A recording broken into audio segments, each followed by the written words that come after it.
how to connect ChatGPT to Microsoft OneDrive.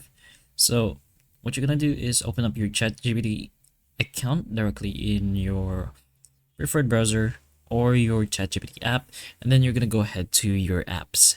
If you want maybe a long process for some weird reasons, you can find it here in your settings, and you could explore your apps and then find it here later on.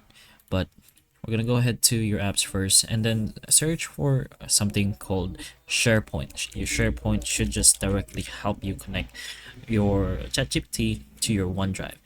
So in your apps, search for SharePoint, search and pull from shared sites, and OneDrive. You're gonna go ahead and choose that and then just press on connect. There's some information you can look, but you can go ahead and press on continue to Microsoft SharePoint.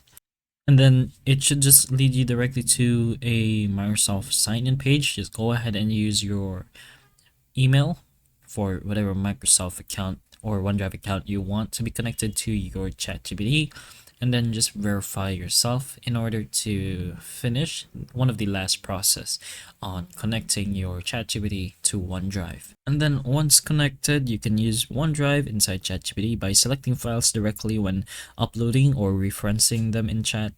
This will let you analyze those documents, summarize files, and work with your data without manually downloading and re-uploading it.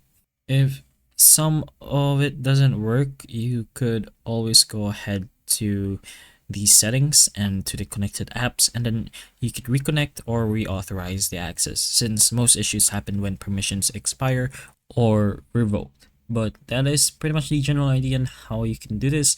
So hopefully the information of this video can help you, and if it can, please like and subscribe for more videos like this, and that's all.